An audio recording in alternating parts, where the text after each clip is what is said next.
오늘은 꿈꾸는 자가 오는도다 라는 제목으로 하나님의 말씀을 함께 나누겠습니다.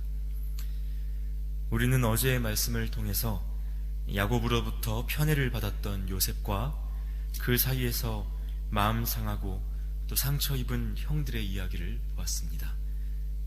형제들은 이 편애 때문에 아버지의 사랑, 즉 사람에 대한 목마름으로 평생을 허덕여야 했고, 결국 그 마음이 미움과 시기, 분노로 가득하게 되었습니다. 세상을 바라보며 더 사랑받고자 하는 욕망의 사람이 되느냐, 하나님이 심겨주신 꿈을 바라보며 사는 꿈의 사람이 되느냐가 이때 갈라지게 되었습니다.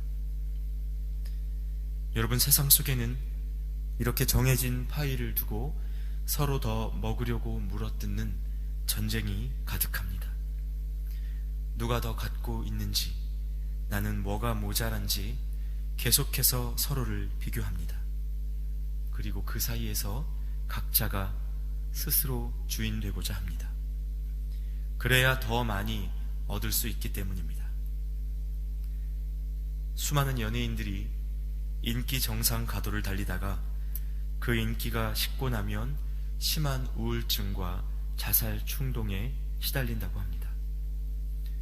내가 제일 사랑받는 사람이야, 내가 이 세상의 주인이야, 마치 이런 음성을 듣는 것처럼 살다가 어느 순간 그 소리가 사라지고 나니 그 허망함을 감당할 길이 없는 것입니다.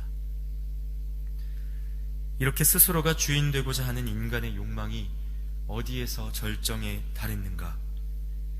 하나님이 인간이 되어 오셨을 때 십자가 위에서였습니다. 흠모할 만한 모양도 없이 이 땅에 오셨던 예수 그리스도를 사람들은 핍박했습니다. 진짜 주인이 나타나자 자신이 주인이 아님이 드러난 셈입니다. 얼마나 이 예수님이 미웠겠습니까? 이 마음으로 당시의 유대인들은, 그리고 죄인된 우리들은 예수님을 못 박았습니다. 죄로 인하여 이렇게 끔찍한 마귀의 속성이 우리 안에 있게 되었다는 것입니다. 오늘 말씀 속에서도 이 요셉의 형들 속에 예수 그리스도를 십자가에 못 박았던 이들의 모습이 여지없이 드러나고 있습니다. 오늘의 말씀 시작 부분인 18절 이하는 이렇게 기록하고 있습니다. 요셉이 그들에게 가까이 오기 전에 그들이 요셉을 멀리서 보고 죽이기를 꾀하여 서로 이르되 꿈꾸는 자가 오는도다. 자, 그를 죽여 한 구덩이에 던지고 우리가 말하기를 악한 짐승이 그를 잡아먹었다 하자. 그의 꿈이 어떻게 되는지를 우리가 볼 것이니라 하는지라. 여러분, 결국 이들은 요셉이 입고 있던 채색 옷을 벗기고 빈 구덩이로 그를 던져 넣었습니다. 그리고 무엇을 했습니까? 25절 말씀에 보면 그들이 앉아 음식을 먹다가 라고 기록되어 있습니다. 밥을 먹고 있었습니다. 어린 동생을 구덩이에 던져놓고도 그들은 아무렇지 않게 자기 배를 채우고 있었습니다.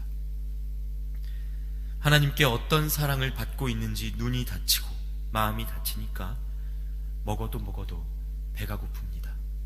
이것은 영적으로 육적으로 마찬가지입니다.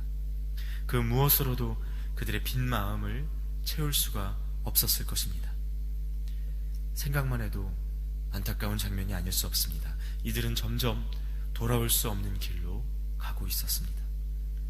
여러분, 먼저는 우리 안에 본능적으로 일어나는 사랑받고자 하는 속성에 넘어지지 않기를 바랍니다. 세상은 더 사랑받으라고 말합니다. 하지만 성경은, 우리 주님은 사랑을 주라고 말합니다. 왜 그렇습니까? 우리가 이미 예수 그리스도로부터 사랑받았기 때문입니다. 그리고 그 사랑은 주어도 모자라지 않고 또 줄수록 넘치는 사랑이기 때문입니다. 한편 이제 요셉은 그토록 아끼던 채색 옷을 빼앗겼습니다. 여러분, 채색 옷이 무엇을 상징합니까? 아버지의 편애, 요셉이 누리던 안정과 풍요를 상징합니다. 그는 수고하지 않아도 먹을 수 있었고 이 세상에 무서울 것이 없었습니다. 그 옷만 입고 있으면 누가 봐도 자기는 이스라엘, 야곱의 아들이었습니다. 그런데 어떻게 되었습니까? 그 채색옷이 가장 가까이에 있던 자들로 인하여 벗기어졌습니다. 여러분, 요셉에게 찾아온 것이 무엇입니까? 한마디로 절망이었습니다. 가장 가까이에서 10수년을 함께 살아온 형제들에게 이 아이가 배반당했습니다. 이 어린 소년이 이 안에서 얼마나 두려웠겠습니까? 여기에서 끝이 아니었습니다. 말씀을 조금 더 보면 형들은 때마침 지나가던 미디안 사람 상인들에게 요셉을 은 20에 팔아넘겼습니다. 마치 가롯 유다에 의해 은 30에 팔려 가셨던 예수님처럼 요셉도 가장 깊은 절망의 나락으로 던져진 것입니다.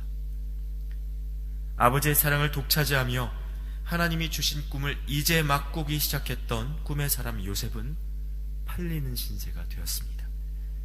하나님이 그 꿈을 어떻게 펼쳐가실지 기대하고 마음이 부풀었던 그때에 찾아온 첫 번째 직함이 다름 아닌 노예였다는 것입니다. 여러분, 하나님이 일하시는 방식은 참 우리 상식과 다른 것을 봅니다. 도대체 요셉이 처한 상황 어디에서 소망을 발견할 수 있단 말입니까? 하나님의 축복을 받아 이스라엘이라는 새 이름을 얻은 야곱도 그 아들들에게 속았습니다. 진실은 그에게도 감추어졌고 요셉은 죽은 줄로만 알았습니다. 하나님의 주신 꿈을 꾸었던 당사자 요셉도 자신이 가는 바를 알지 못했습니다. 하나님의 뜻은 감추어졌고 전혀 생각하지 않은 방향으로 삶이 흘러가기 시작했습니다. 꿈을 마음에 품고 있던 두 사람, 이 요셉과 야곱까지 모두 속고 있는 것 같습니다. 네가 꾸었던 그 꿈은 헛것이라고 세상이 말하는 것 같습니다. 그 어느 누구도 요셉에게 희망에 대해 말할 수 없었고 그야말로 절망 자체가, 아무것도 보이지 않는 캄캄함이 요셉의 인생에 시작되었다는 것입니다. 그러나 여러분, 여기에서 우리가 한 가지 기억할 것이 있습니다. 어쩌면 하나님이 꿈꾸게 하시지 않았다면 요셉은 형들에게 자랑할 일도 없었을 겁니다. 뿐만 아니라 형들이 그 꿈이 어떻게 되는지 보자 하며 그를 구덩이에 던지고 노예로 팔아넘기는 일도 없었을지 모릅니다. 다시 말해, 하나님만 아니었으면 오히려 편하게 살았을지 모른다는 것입니다. 하나님만 믿지 않았으면, 하나님 뜻만 애초에 따라가지 않았으면 오히려 편한 인생 살 수 있었을지 모른다는 겁니다. 그런데 하나님이 주신 꿈 때문에 인생이 꼬이기 시작했습니다. 여러분, 이것이 무엇을 가르쳐 줍니까? 하나님을 적당히 믿자는 교훈입니까? 그렇지 않습니다. 이 본문의 말씀이 가르치시는 것은 우리 눈에 불행으로 보이는 일들이 하나님 보시기에는 그렇지 않을 수 있다는 아주 단순한 진리입니다. 지금 당장은 절망으로 보이는 그 일이 하나님이 인도하시는 축복의 문일 수도 있다는 사실입니다. 이것을 모르는 사람은요, 상황의 변화에 즉각적으로 반응합니다. 조금만 기분 나쁜 일이 생기면 하나님, 왜 나한테 이러십니까? 하나님이 계시기는 한 겁니까? 믿어보니 다 소용없네 라고 말합니다. 쉽게 불평하고 쉽게 원망합니다. 그러나 여러분, 우리는 말씀을 통해 하나님이 그런 분이 아니심을 너무나 잘 알고 있습니다. 결코 이렇게 끝나게 하시는 분이 아니라는 것을 우리는 믿고 있습니다. 세상이 진단하기를 절망이라고 하고 우리 각자가 진단하기를 망했다고 말해도 우리 삶은 끝나지 않았습니다. 하나님이 주신 꿈은 여전히 유효합니다. 오늘 말씀의 후반부에서 형제들은 요셉의 채색옷에 숫염소의 피를 묻히고 요셉이 죽은 것처럼 꾸몄습니다. 그리고 그 옷을 뻔뻔하게도 아버지 야곱에게 가서 내밀었습니다. 32절 말씀에 우리가 이것을 발견하였으니 아버지의 아들의 옷인가 보소서 하매 라고 되어 있습니다. 여러분, 우리 동생 요셉도 아니고 아버지 아들의 옷인가 보소서라고 말합니다. 이들의 마음은 마귀에게 완전히 넘어갔습니다. 또 그 이야기를 들은 야곱은 어떻게 반응합니까? 33절부터 34절까지의 말씀에 보면 이는 내 아들의 옷이라 악한 짐승이 그를 잡아먹었도다. 요셉이 분명히 찢겼도다 하고 자기 옷을 찢고 굵은 배로 허리를 묶고 오래도록 그의 아들을 위하여 애통하니. 그리고 35절 끝에는 그의 아버지가 그를 위하여 울었더라 라고 되어 있습니다. 여러분, 야곱은 요셉이 죽은 줄로 굳게 믿었고 애통하며 울었습니다. 여러분, 지금의 상황을 한번 가만히 보시기 바랍니다. 이것이 인생에서 고난을 지날 때 사람들이 겪게 되는 아주 평범한 반응입니다. 약한 자는 악한 자에 의하여 성공적으로 속았습니다.